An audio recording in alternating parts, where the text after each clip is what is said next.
प्रहलादश्चास्मि दैत्यानाम कालः कलयतामहम् मृगाणाम च मृगेन्द्रोऽहम् वैन्तेयश्च पक्षिणाम। पदच्छेद। प्रहलाद अर्थात प्रहलाद, च यानी और, अस्मि यानी हूं, दैत्यानाम अर्थात दैत्यों में, कालः यानी समय, कलयताम अर्थात गणना करने वाले ज्योतिषियों का, अहम यानी मैं, मृगाणाम अर्थात पशुओं में, च यानी तथा, मृगेंद्र अर्थात सिंह, अहम यानी मैं, वैन्तेय अर्थात गरुड़, च यानी और, पक्षिणाम अर्थात पक्षियों में। अनुवाद। मैं दैत्यों में उनका राजा परम धर्मात्मा निष्काम भक्त प्रहलाद और गणना करने वाले ज्योतिषियों का पल घड़ी दिन पक्षादि गणना का आधार समय हूं। मैं पशुओं में सर्वाधिक पराक्रमी, साहसी, तेजस्वी सिंह तथा पक्षियों में बलिष्ठ मेरा अपना ही वाहन एवं अनंत भक्त गरुड़ हूं। पवनः पवतामस्मि रामः शस्त्रभृतामहम् झषाणाम मकरश्चास्मि स्रोतसामस्मि जाह्नवी। पदच्छेद। पवनः अर्थात वायु, पवताम अर्थात पवित्र करने वालों में, अस्मि यानी हूं, रामः दशरथ नंदन राम, शस्त्रभृताम शस्त्रधारियों में, अहम यानी मैं, झषाणाम अर्थात मछलियों में, मकरः अर्थात मगरमच्छ, च यानी और, अस्मि यानी हूं, स्रोतसाम अर्थात नदियों में, अस्मि हूं, जाह्नवी अर्थात गंगा। अनुवाद। मैं पवित्र करने वालों में दुर्गंध दूर उड़ाकर स्वच्छ शुद्ध वातावरण बनाने वाला वायु हूं। शस्त्रधारियों में अतुलित बलधाम, समर कलाललाम, दसानन जीवन विराम, दशरथ नयनाभिराम राम हूं। मछलियों में सर्वाधिक विशालकाय, बलशाली व श्रेष्ठ मगरमच्छ हूं तथा नदियों में त्रिपथगामिनी, त्रितापहारिणी, सर्व पाप नाशिनी गंगा हूं। सर्गाणामादिरन्तश्च मध्यम चैवाहम अर्जुन अध्यात्म विद्या विद्यानाम वाधा प्रवदतामहम्। पदच्छेद।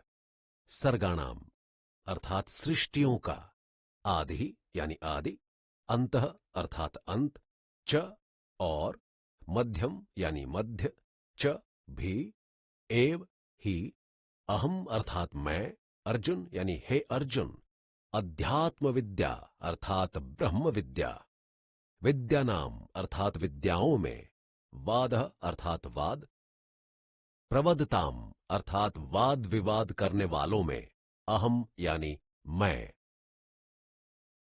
अनुवाद। हे अर्जुन, सृष्टियों का कर्ता, धर्ता एवं सहर्ता होने के कारण उनका क्रमशः आदि, मध्य तथा अंत भी मैं ही हूं।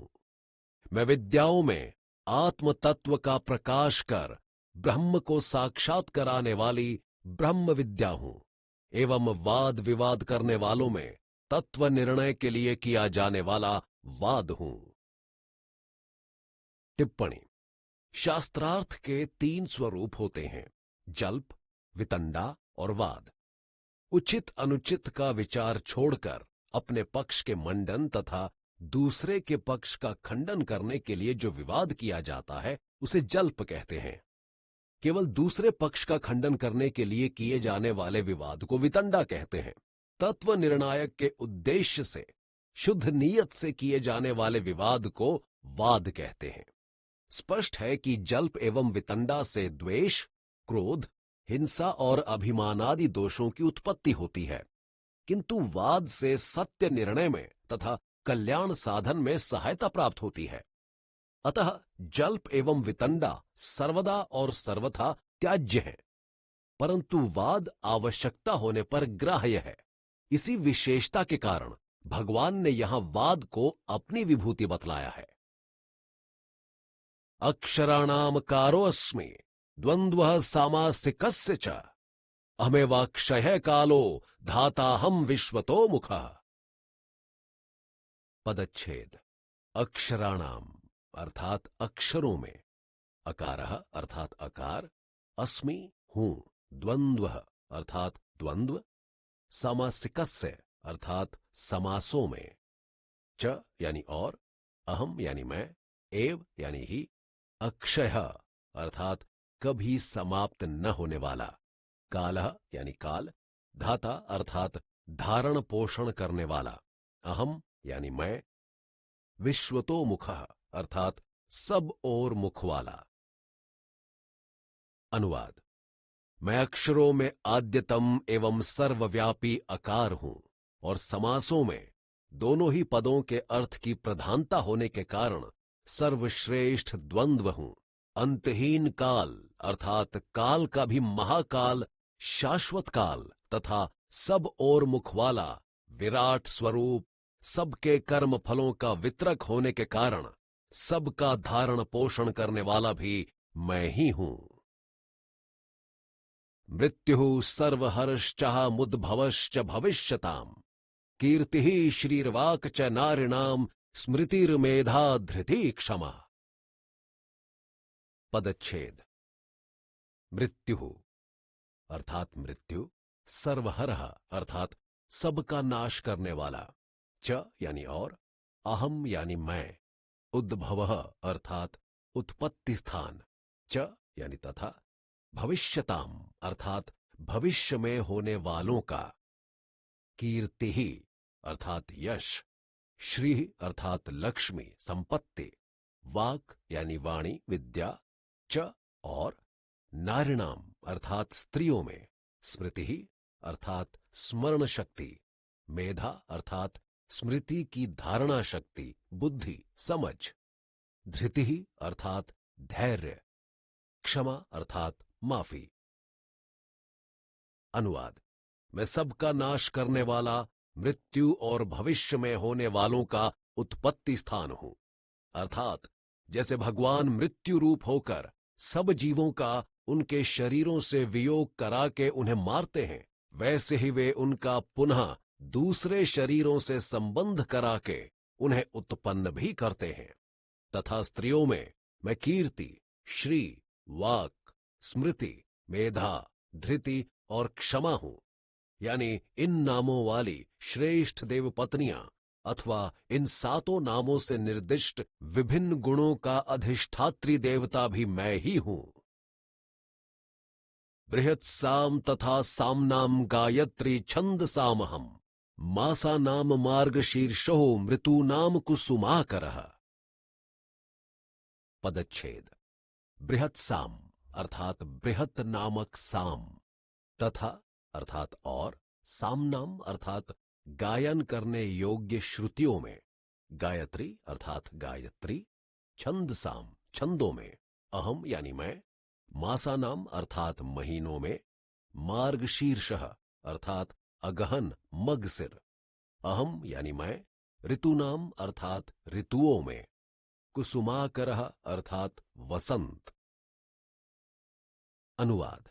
सामवेद के सामों यानी गायन करने योग्य श्रुतियों में मैं गीति श्रेष्ठ बृहत नामक साम हूं, तथा वैदिक छंदोबद्ध ऋचाओं अथवा छंदों में गायत्री हूं। महीनों में मैं महाभारत कालीन वर्ष का प्रथम एवं पुनीततम मास अगहन मगसिर हूं, और ऋतुओं में आनंद व मस्ती से पूर्ण वसंत हूं। द्यूतम छलयतामस्मि, तेजस तेजस्वी नामहम, जयोस्मि व्यवसायोस्मि, सत्वम सत्ववतामहम। पदच्छेद।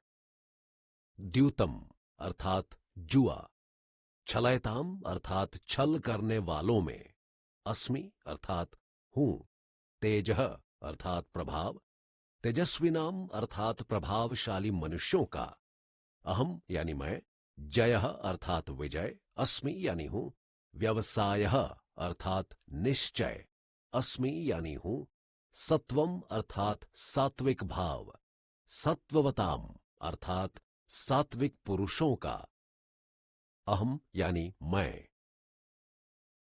अनुवाद। मैं छल करने वालों में छल प्रधान जुआ और प्रभावशाली मनुष्यों का प्रभाव हूं। मैं जीतने वालों का विजय हूं, निश्चय करने वालों का निश्चय तथा सात्विक पुरुषों का सात्विक भाव हूं। टिप्पणी। मैं प्रभावी मनुष्यों का प्रभाव हूं, निश्चयी व्यक्तियों का निश्चय, विजेताओं का विजय आदि द्वारा भगवान ने यह भाव दिखलाया है कि उसकी सत्ता स्फूर्ति के बिना ब्रह्मांड के समस्त जीव सर्वथा निःशक्त एवं अपंग हैं। कोई चमत्कारी कृत्य तो करना रहा दूर, उसकी इच्छा के बिना एक प्राणी उंगली तक नहीं हिला सकता, सांस तक नहीं ले सकता। अतः उसे जीवन में यदि कोई उपलब्धि होती है तो उसे परम विनम्र भाव से यह समझना चाहिए कि वह सब उसे भगवद अनुकंपा तथा ईश्वर इच्छा से ही प्राप्त हुआ है, ना कि उसके किसी निजी गुण, प्रभाव व सामर्थ्य से। उसे निरंतर ध्यान रखना चाहिए कि वह मात्र एक तमाशे का भालू व बंदर है, जिसे उसकी कर्मडोर से बांधकर और भाग्य डुगडुगी बजा बजाकर ईश्वर मदारी भांति भांति के नाच नचाता रहता है। सो अपनी हर चेष्टा व क्रिया में ईश्वर को मूल कारण तथा अपने को एक निमित्त जानकर और अपनी काल्पनिक प्रभुता एवं क्षमता का मिथ्या अभिमान छोड़कर प्राणी पूर्ण समर्पित भाव से ईश्वर की शरण ग्रहण करे और सन्मार्ग दर्शन के लिए सतत उसका प्रार्थी बना रहे। इसी में उसका कल्याण है।